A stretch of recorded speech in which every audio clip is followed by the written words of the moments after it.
The world is becoming increasingly proficient at telling stories that deny God. As such, we need Thinking Christian to become as natural as breathing. Welcome to the Thinking Christian podcast. I'm Dr. James Spencer. And through calm, thoughtful, theological discussions, Thinking Christian highlights the ways God is working in the world and questions the underlying social, cultural, and political assumptions that hinder Christians from becoming more like Christ. Now, on to today's episode of Thinking Christian. Hey everyone, welcome to this episode of Thinking Christian. I'm Dr. James Spencer. I'm joined by Dr. Ashish Varma, and today we're going to continue our conversation about Christian manhood.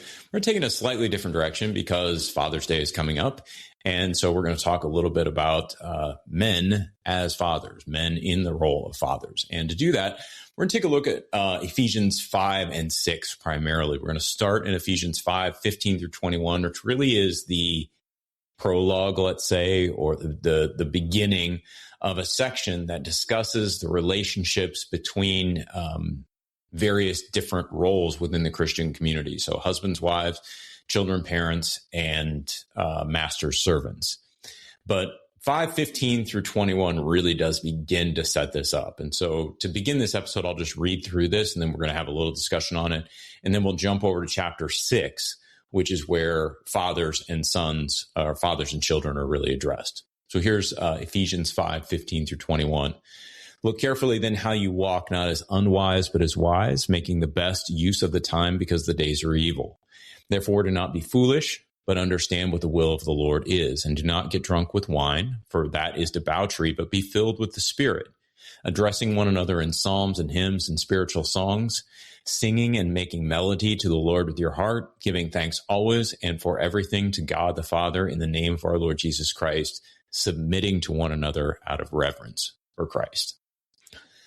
That's where we're going to start, and this sets the context for everything we're going to say really about being a father going forward. So, Ashish, any initial thoughts on this section? Yeah, it's important to note that all of these parts of the passage that are easy to separate out are really flowing one from one to the next. Yeah. Right? Like we're working from 5:15 forward. And then we're picking up at the beginning of chapter 6.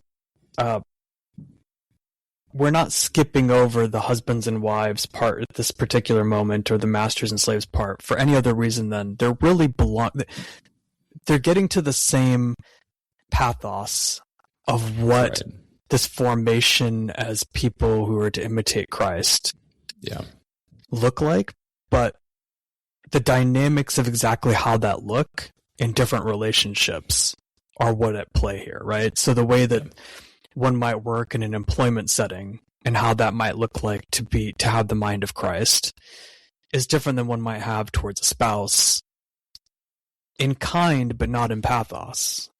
And the way that looks as a parent, it's going to have a different sort of authority structure than between a spouse.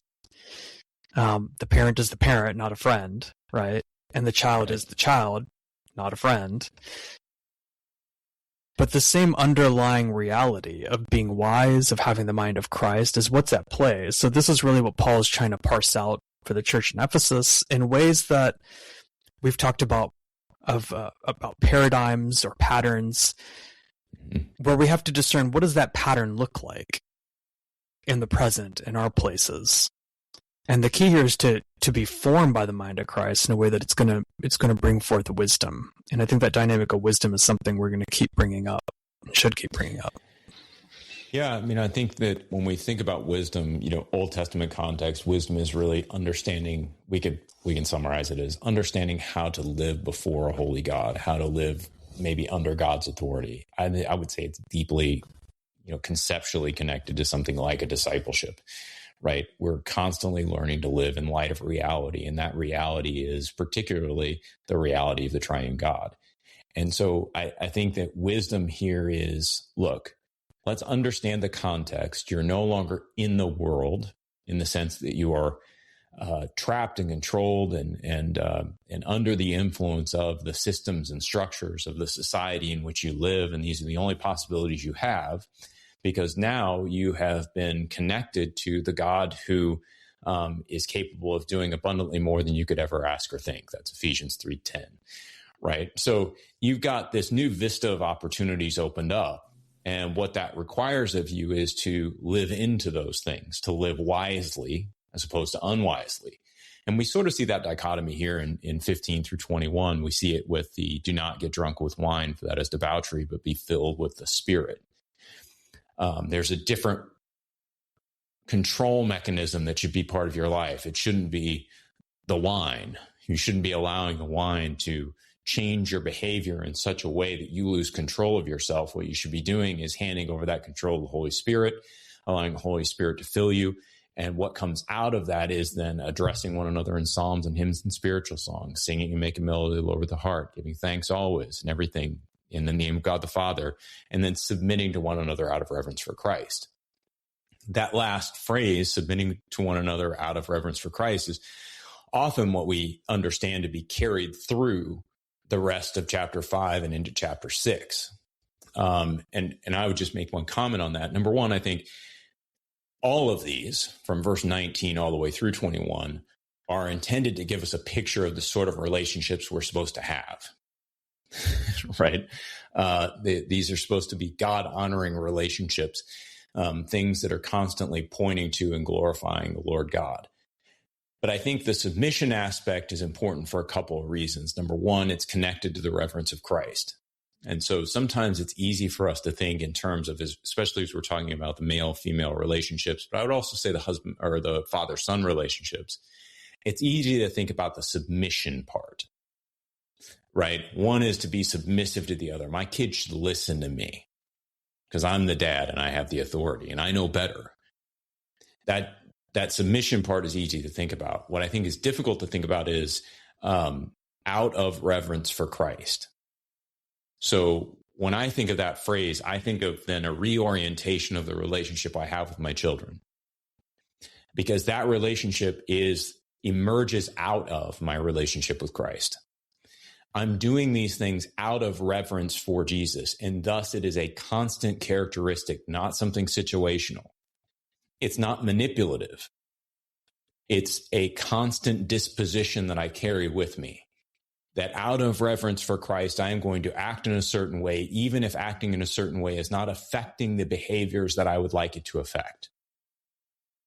Right? I don't get the opportunity to, as we'll see in chapter 6, provoke my children to anger just to make something work. Right?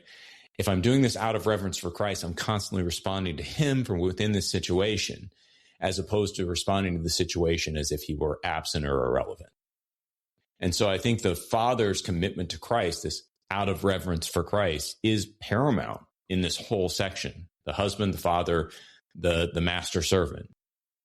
All of these are ordered to a reverence to Christ. And out of that reverence for Christ, then, come these other behaviors in relation to the other party. Yeah, and I want to pivot specifically to how what you're describing is in some ways a gloss on this be wise, don't be foolish. Yeah. Because it's worth noting that there's not actually much content that's on display here. Yeah. So what does it mean to not provoke your child, right? Or as the First Nations translation says, don't make them angry. Don't push them too hard so that they become angry. Well, that really is an impossible generalization to make, right? We have multiple children, and they have their own personalities. Yeah.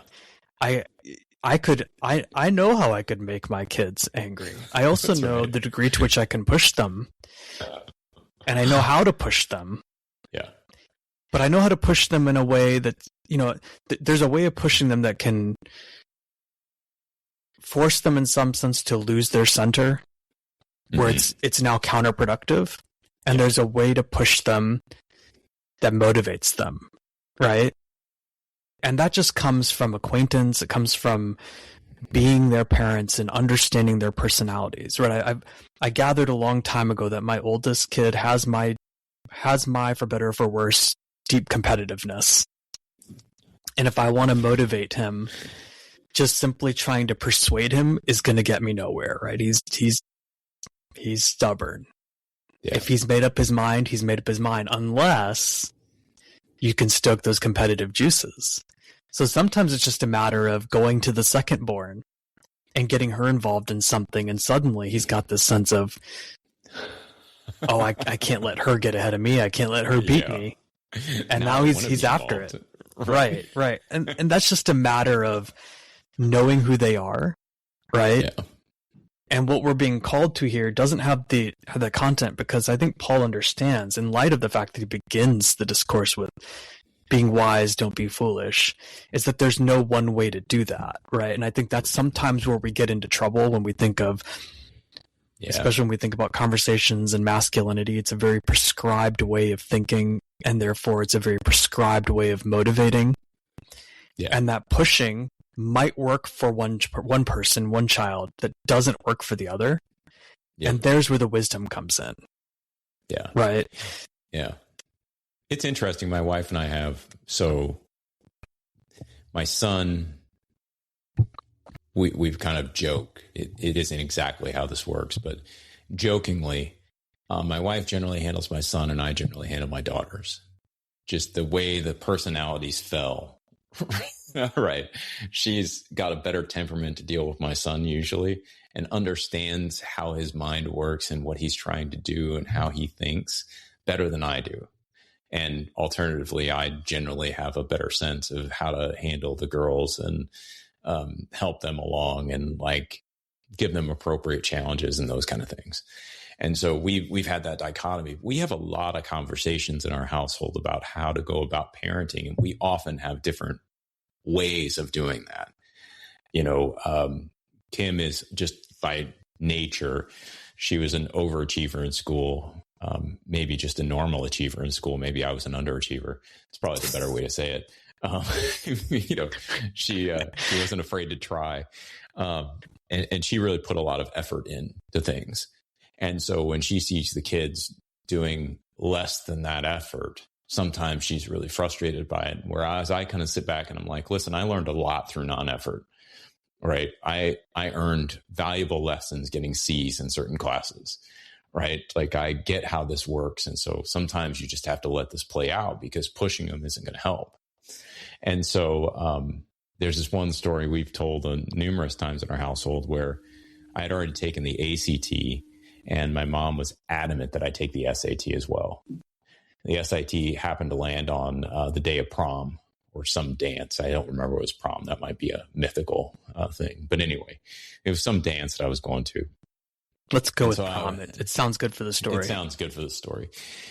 So I was like, Mom, I don't need to, I already had the ACT score. It was good. No problem. Like, I don't need to do this. This is ridiculous. I'm not going to do this. She's like, yeah, you're doing it. So she drove me to the place. I went in. I literally filled C down the whole way. I was done in about 20 minutes.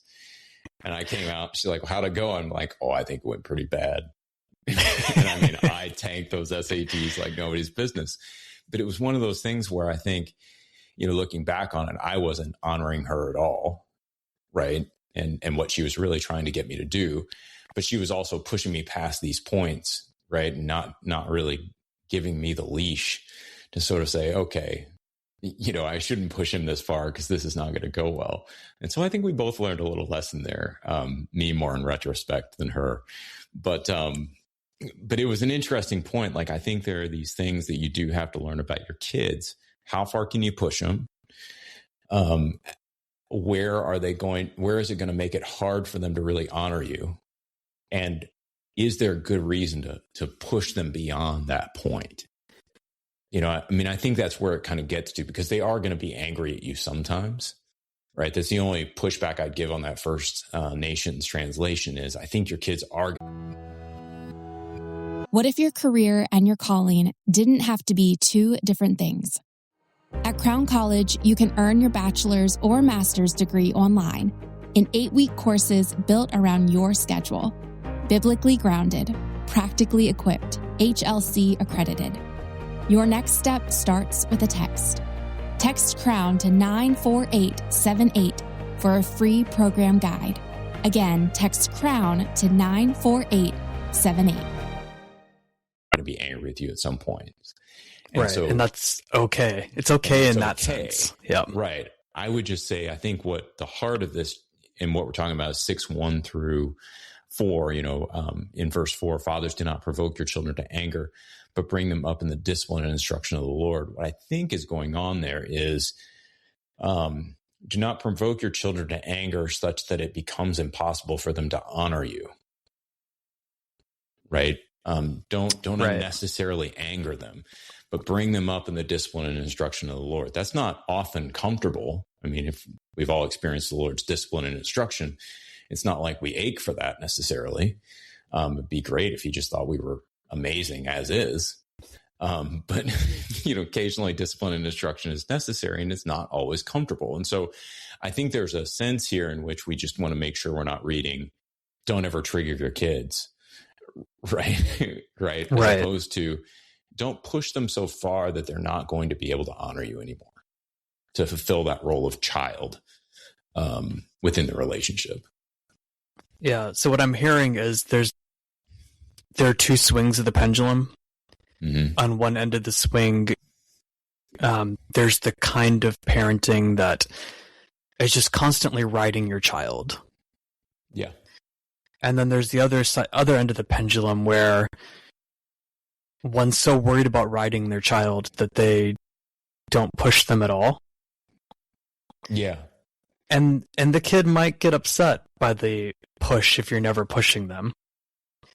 And if I'm hearing you correctly, that's okay. That's not really the point here. The point here is can there be a recognition, maybe it's a long time down the line of, wow, you really were seeking what was best for me.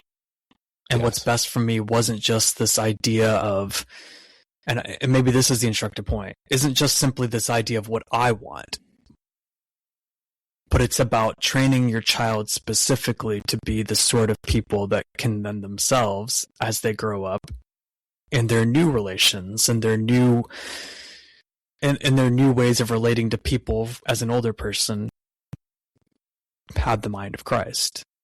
That's right. Yeah. So there was that documentary that came out a few years ago, The Last Dance. Yeah. That Michael ended up Jordan. being, initially it was billed as The Last Dance of the Chicago Bulls, but really it was the Michael Jordan documentary. Right. And a lot of controversy came out of that.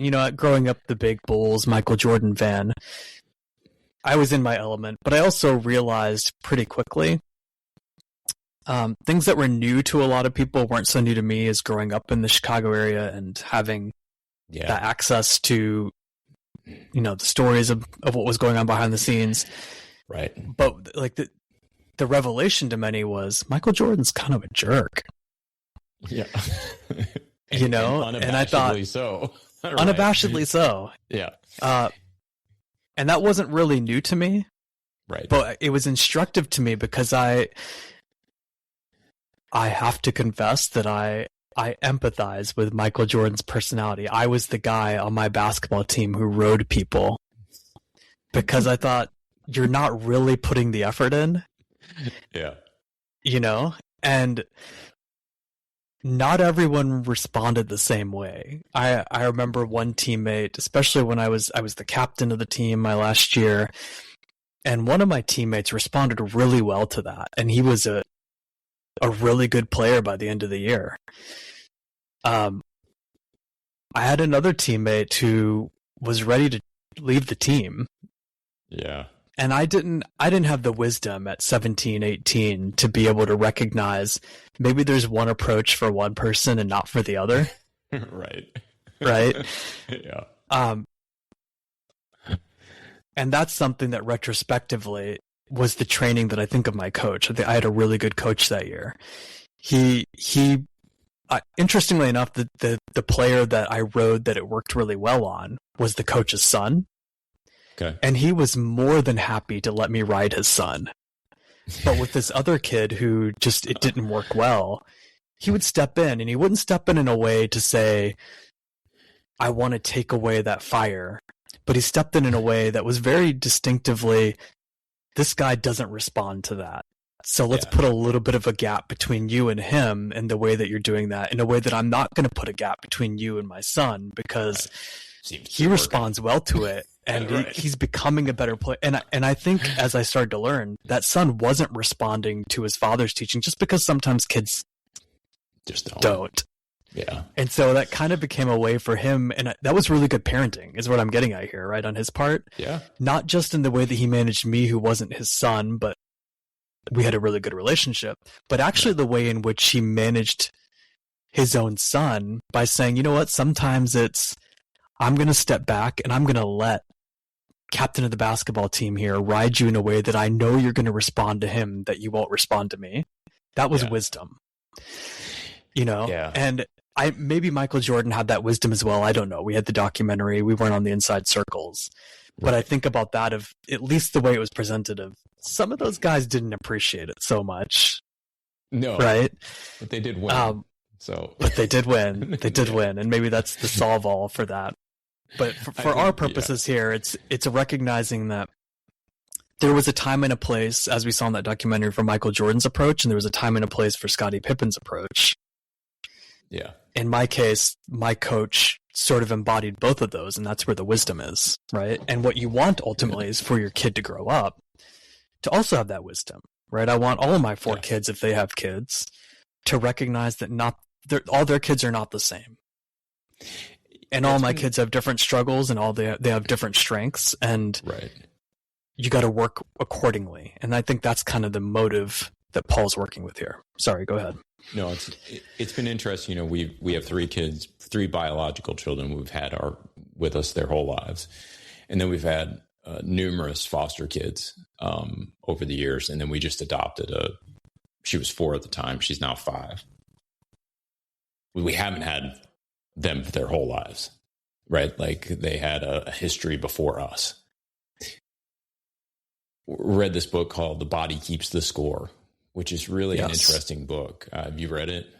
I have, yeah. Fascinating book. And I can't summarize it all in a couple sentences, but part of what you learn is that trauma sticks with you. And so these things like, we got this little girl when she was 3. She'd had a history before us. Some of that was very difficult living.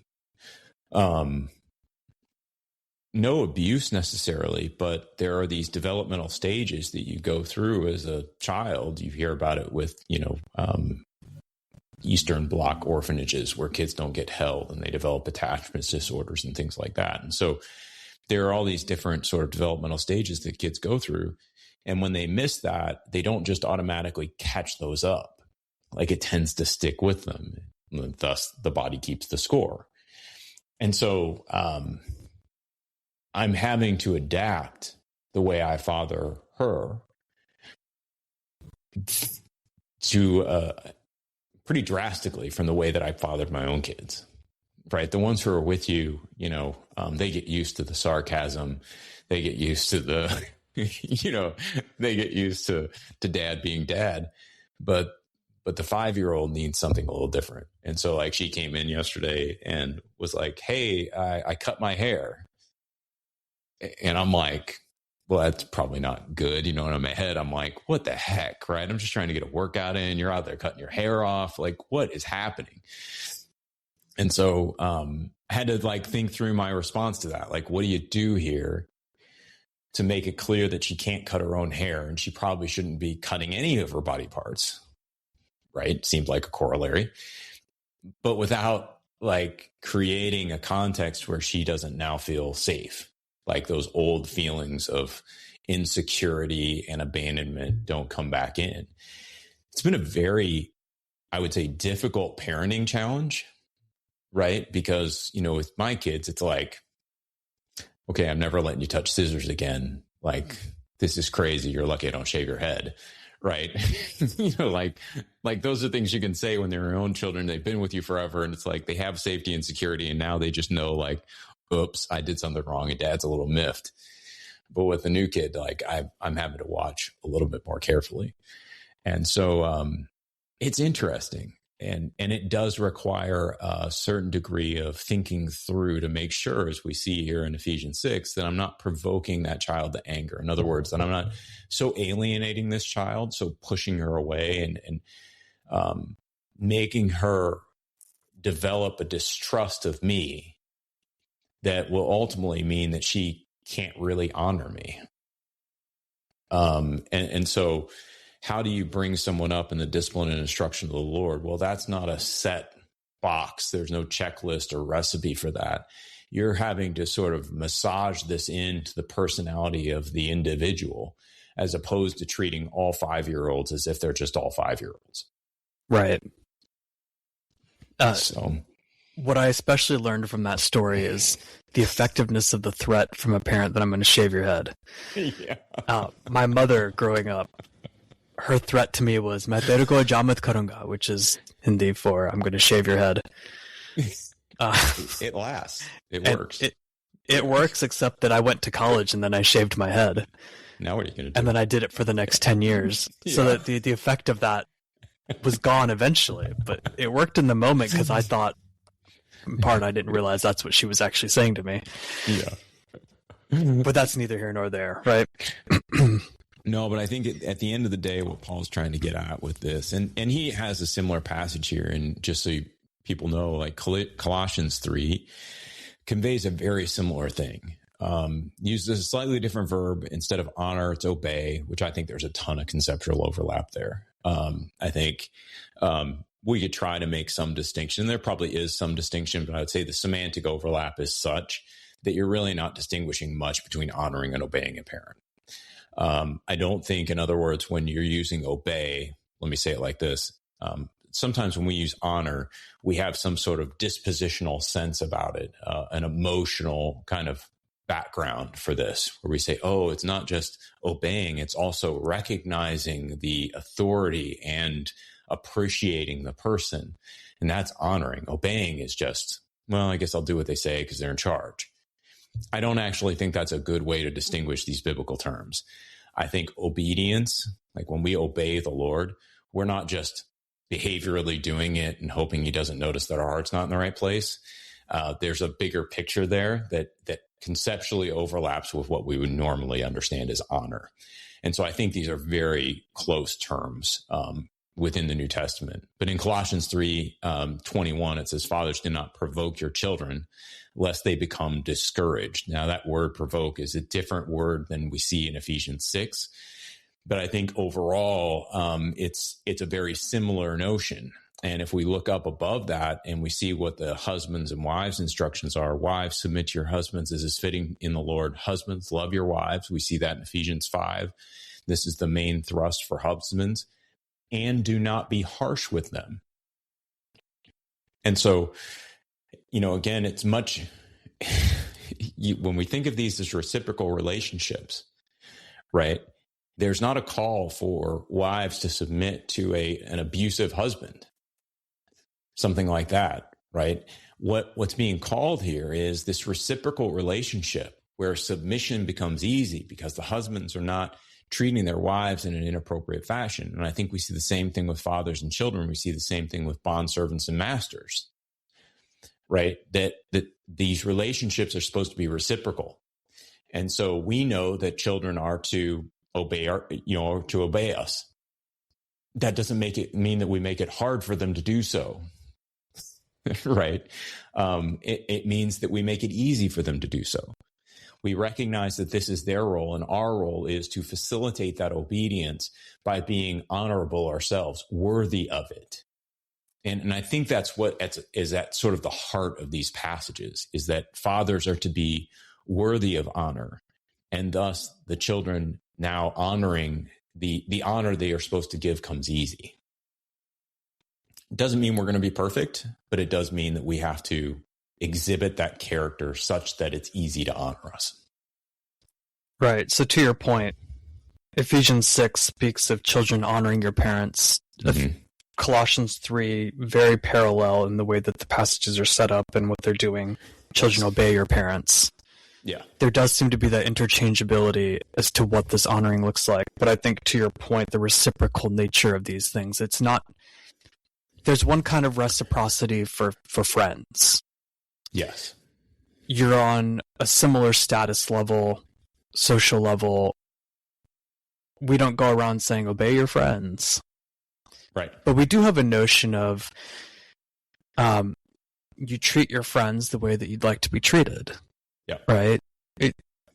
If you have a child who has trouble sharing, but is more than eager to expect to be shared with, you address that, right? Right. Because there's some sort of reciprocity there. That's right. But the key dynamic there is that there's kind of a mutual recognition for that plane of social parallel, right? Where they're on the same plane of respectability. Yeah. That doesn't change when we're talking about the different status in some sense of a parent with a child, a father with a child. That's right. What changes is what that might look like. But maybe a way of saying what you're saying is, if children are to honor their parents, the parents, and in our case, we're talking about the father, especially in this podcast, the father is to be honorable. Right. Right? To conduct himself in a way in which he's worthy of honor. Or, as I'll steal from one of my friends who, in our Indian culture, it's a very important tenet to teach your kids to respect your elders. It's not as so well taught that a parent should be respectable. So he does a good job of reminding us, fathers, be respectable. Yeah. Right. And I think that's kind of the thrust of what Paul is getting at here, of it doesn't mean sometimes, as you've pointed out, we're not going to make a child mad. Sometimes you got to make, I've had moments with my children where I've said, I get that you're mad at me and I'm not sorry about that. Right. I accept that you're mad at me, but what you need to come to grips with here is that it's my parental duty, my fatherly duty, to make sure you know that, X is not okay. Yeah. Or it's my job for you to understand that you can't grow up thinking this is the way in which we're going to treat others. So when I think about the child, maybe this is close to home, maybe it's not, who expects others to share but won't so readily share. I want my child to see the disequilibrium within that, right? Yeah. I want her to grow up to be able to understand that these patterns don't solve themselves. And that's part of this dynamic of the role of the parent, is to say, as you grow older, you're going to live in a lot of disequilibrium, disequality, lack of equity situations. Yep. Even if you can't affect that on a broader level, what we're being asked to do here is to live in that kind of a way. Yeah. So it's a training ground, and you might be upset with me for addressing this. You might be upset with the lengths that I've gone to show you that this isn't it. And maybe sometimes it's just simply because you don't share so well and because you expect others to share. In this moment, I'm stepping in and I'm not letting that person share with you. Yeah. Or you might want that thing and I'm going to say you're not getting it, and I want you to know why, because you need to understand that reciprocity is important, right? Yeah. Or whatever the situation might be. That's very different than I'm coming to you and I'm just going to have some completely nonsensical sort of discipline to get to you that doesn't connect in your mind. Like, that's the lack of respectability. Right. Like, I'm gonna take away what you wouldn't share and you're never gonna get it again. Right. It's not exactly that's right a very different thing than in this moment. Yeah. We're not gonna do this.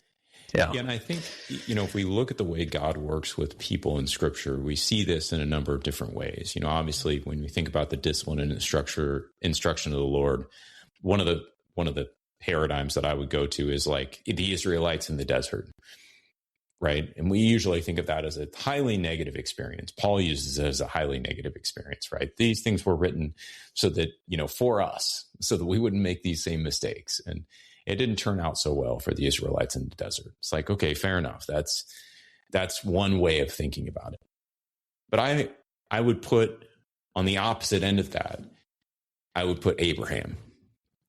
if you look at the life of Abraham, Abraham consistently he goes down to Egypt twice and lies about Sarah being his sister instead of his wife. Neither of those times are we ever shown God disciplining Abram. He's brought back up with great wealth. Like he sort of plunders the Egyptians on the way back up. He has this affair with Hagar and has Ishmael. Well, God doesn't punish Ishmael or, make that generation anathema. He blesses Ishmael.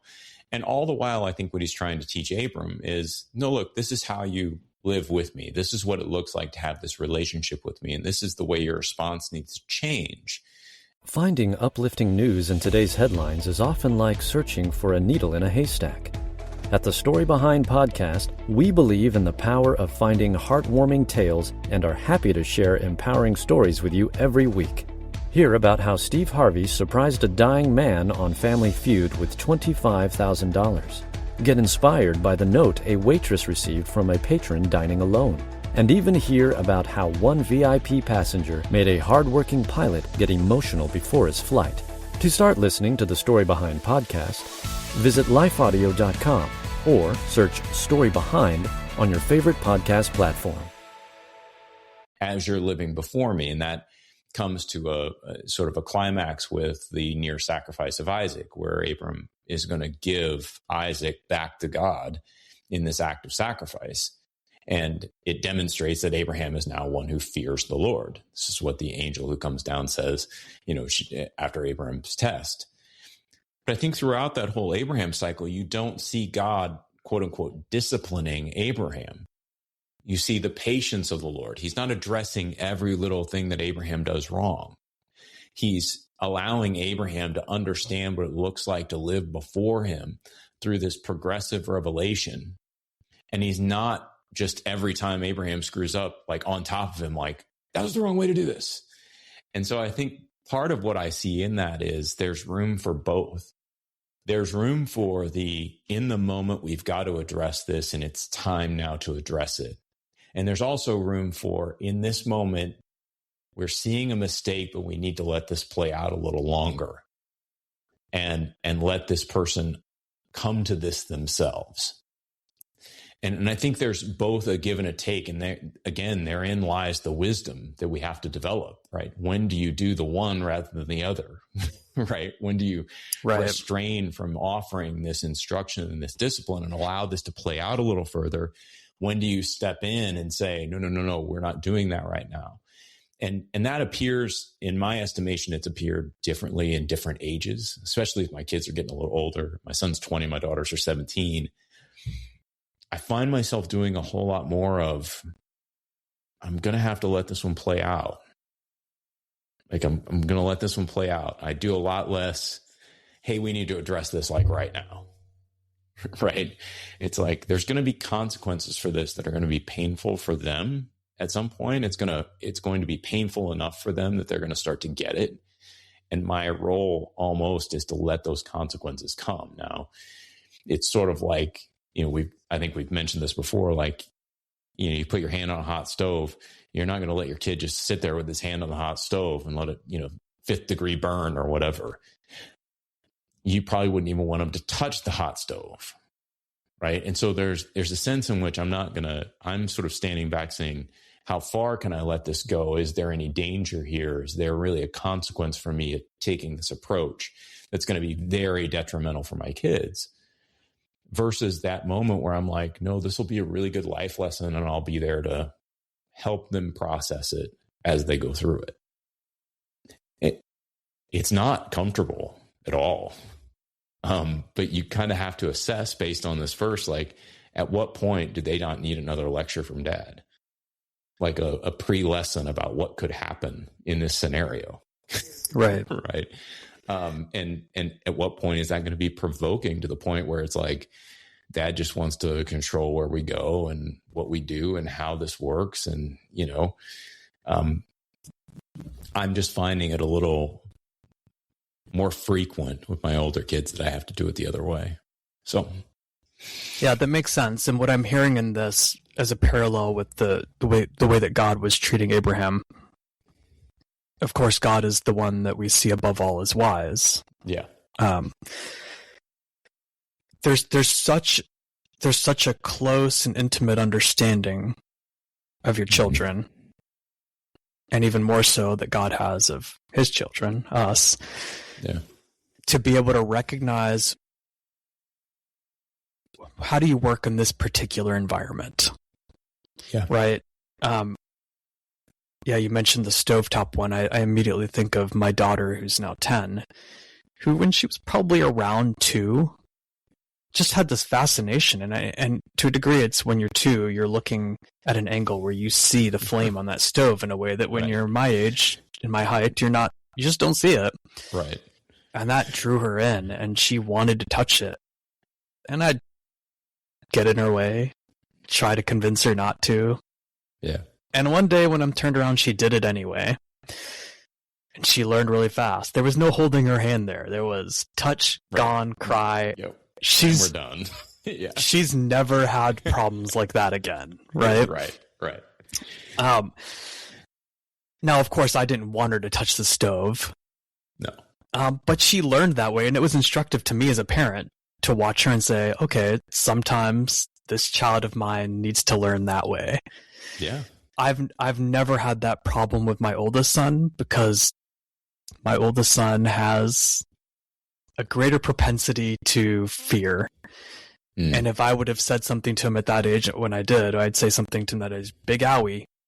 And of course I don't talk to him like that now, but that's all he needed to hear. Right. It's like he made this calculation in his head of, big owie, I don't like big owie. I've experienced big owie. We'll stay away from anything attached to big owie. Right. And my second child had to learn the hard way. My third child, in some ways, was like my second child on steroids, right?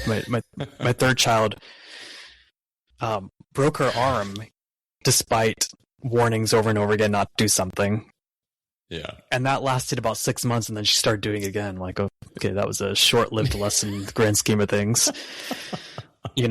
But that's part of the process, right? Of understanding who your kid is. Yep. And recognizing, so that there's the wisdom of understanding, there's also the wisdom of the goal, which I'm also hearing from you that we've mentioned, that the goal ultimately is there's a commission to raise them to be certain kinds of people. We've all met those peers of ours who are petulant, they can't take no for an answer, they seem to have impulse control.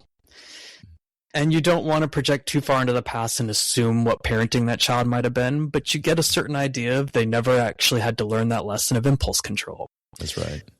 And now it manifests in things like, I want to have, I gotta have, I will have, Yeah. Yeah. And that's what you want to, and to increasing degrees, I'd imagine, right? With your girls at 17, with your son, especially at 20, that's maybe an easier lesson to point to the future than it is for my 12-year-old, who doesn't quite have the idea of what a credit card might be and how it could be so easily to overspend on a credit card with impulse control problems. Right. Or balancing a budget.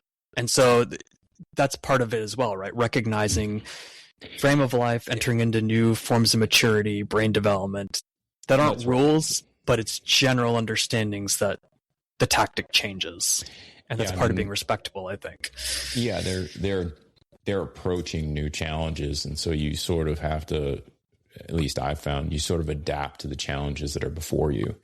And I would say the last thing I'd just throw out there is, maybe this is a topic for the next episode because we could get into it, but we found that it wasn't only us that we had to worry about exasperating our children. My son had a real hard life in high school, right? Just the administrative grind of high school, all the required classes, the repetition, like it just wasn't built for him. Right now, he's going to college in St. Louis University. He's a double major in history and theology, and he's doing great. You would never tell that from his high school grades. And like high school was just like this hated thing that he used to do. Like he hated it. Just drove him crazy. And you could see him becoming more and more exasperated. Right. Now, we didn't have a we didn't have an outlet for him, right? Like we couldn't take him out of that situation. So we had to sort of help him through it. With our daughters, we saw the same thing. Like they were just becoming frustrated and exasperated. And so we did have an outlet for them. They're going to junior college to finish up their high school. They like that a lot better. It's a little more freedom. They can be a little more autonomous. They're still getting all their coursework in. But I think there's something to sort of the structures that we live in that are, and I think I do mean it like this, co-parenting our kids, right? It would drive me crazy when I'd hear teachers talk about, well, we want to teach your kids responsibility. And it's like, my kids are already responsible. So maybe, and I don't think that was me being a helicopter dad. It was just one of those things where it's like, I don't think that, them seeing you turn their papers around in a 3-month period, whereas you're demanding that they get it in, printed it in on time so that you can take 3 months to grade them. I'm not exactly sure they're learning responsibility from that. Right. So I think a lot of it was,